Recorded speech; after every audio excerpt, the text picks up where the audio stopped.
Oh, but Blair, I always lose strength and lose gains when I train hard on a cut. Bullshit. So in this video, I'm going to talk to you about what my training is looking like throughout this cut and why I'm not losing gains, I'm not getting any weaker, and then also 3 more common myths that I hear all the time about training when you're dieting. And if you're new here, I'm Blair. I'm an online coach that specializes in helping people build lean, athletic bodies so they can do the stuff they want to do without second guessing themselves. Hello, Dudley. That's not food, man. That's my wang. Don't bite that one. So, myth number 1 I'm going to speak about is that you have to be doing some form of HIIT training to get the best fat loss results. Now, this is something that I used to genuinely think myself, and I'm pretty sure it comes from like the Joe Wicks era of just fucking doing high knees for 10 minutes straight as fast as you can in your living room, and then thinking, class, yeah, I'm going to have the afterburn effect, I'm going to get shredded. Yeah, cool, man. But I genuinely used to think this, so that's why I wanted to cover this one first. And if you're unsure, HIIT training, high intensity interval training. Now, there is absolutely a time and a place for HIIT training as part of your wider training that you should be doing. But the myth that I want to focus on is that you don't need to do it to lose body fat. It doesn't need to be an essential part of your training. And actually, if all your training looked like was high intensity interval training, then you're not going to finish up with the physique that you probably want, which if you're watching this video, you watch me, is probably lean, athletic, muscular physique that is, powerful, robust, and resilient. You're not going to end up with that if all you're doing is, fucking frog jumps, star jumps, high knees, whatever, in one spot. You need to be, training with purpose, lifting weights, training for strength. As I mentioned before, blend of strength, hypertrophy, and conditioning is what you want. So you definitely shouldn't be doing only HIIT training, and you definitely don't need to do it, but it can be one small part of your program for fat loss results. So the second super common misconception or just myth around training when it comes to a diet is that you're automatically going to lose muscle mass just because you're now dieting, which just is not true. I literally say this to clients all the time, and I remember it because it's a rule from rugby: use it or lose it. As long as you're using the muscle mass that you've got, you will keep it. If you're not using it, then yeah, you probably will go through some atrophy. You probably will lose some muscle. Just like if somebody breaks their arm and their arm is in a cast for the best part of 6-7 weeks, when that cast comes off, they're going to have lost some muscle because they've literally not moved it from this position. But if you're actually going to the gym and you're lifting weights and you're training your entire body, then you're using all your muscles. Your body's going to need to keep it because it thinks that this is something you're doing on a regular basis. So again, just reinforces the last point of why you shouldn't only be doing HIIT training, you shouldn't only be doing cardio, because then you'll be asking to lose muscle. So as long as you're training the correct way, and this is why I like doing the blend of strength, hypertrophy, and conditioning, then you should keep all the muscle mass you've already got. So myth number 3 is that you have to do more cardio when you are trying to lose some fat. The thinking behind it for most people, I think anyway, is that more cardio equals more calories burned equals more fat loss, which to an extent, yes, that's definitely true. But I often find people will start doing more and more cardio, and it ends up just being detrimental because, one, they're just doing way too much that it actually just burns them out completely on top of their normal training.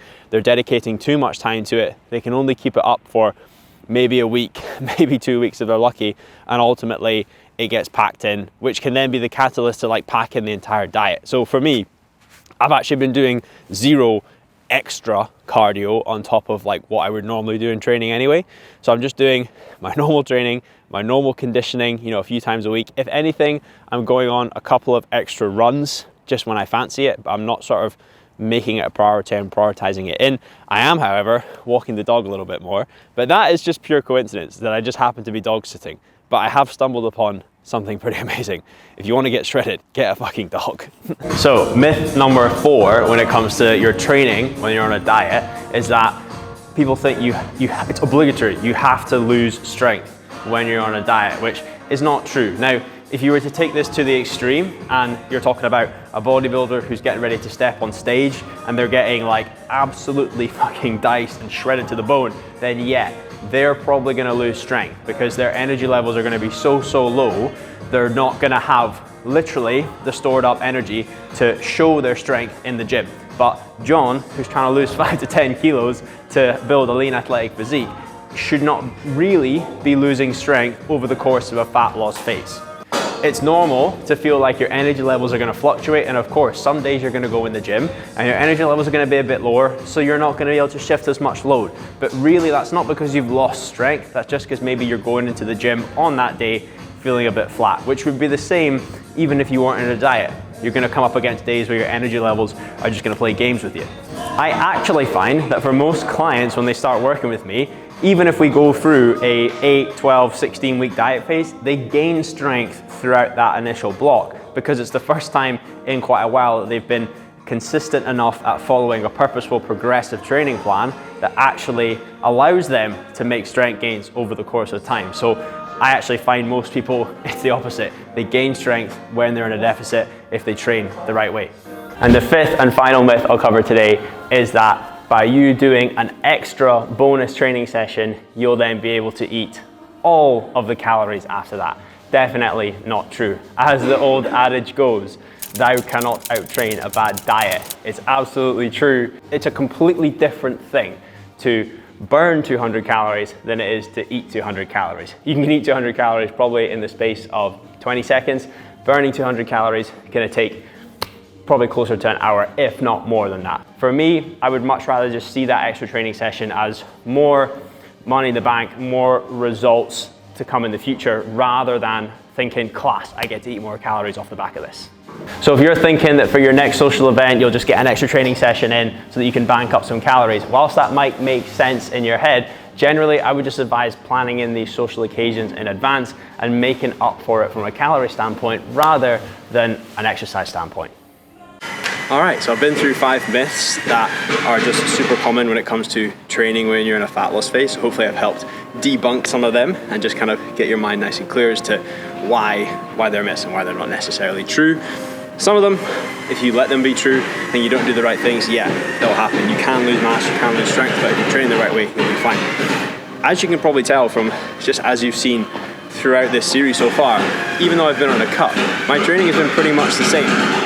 Generally, I tend to do across the week 2 upper body days, 2 lower body days, and 1 sort of mixed conditioning day with some interval runs. And it's pretty much been like that for the past 4, 5, 6 months for me now. Mainly because like my goals at the moment are still to get stronger, even though I am on a cut, hence that's one of the myths. So I guess the point around my training is that whatever your training is, if you're doing it, you're enjoying it, and you're seeing the results you want to see, whether you're going through a period where you're trying to grow size, get stronger, or get leaner, your training could stay pretty much the same. There are other things you can do outside of training. You can maybe supplement in certain things. You could increase volume a little bit if you're trying to burn more calories. You could decrease volume a little bit if you're trying to increase your strength to save energy for those heavy sets and recover outside the gym. So it really depends on what your actual goal is at the moment, but your training itself, if you're enjoying it, you're getting the results you want from it, doesn't really need to change that much when you're actually in a deficit. Alright guys, so thank you for watching today's video. Hopefully that's given you more of an insight into how my training hasn't really changed just because I'm on a deficit and all those myths I've gone through. So if you like this video, do me a huge favor, give it a thumbs up, press that subscribe button, share it with a mate who you think would fall for one of those myths. And other than that, I'll see you in the next one.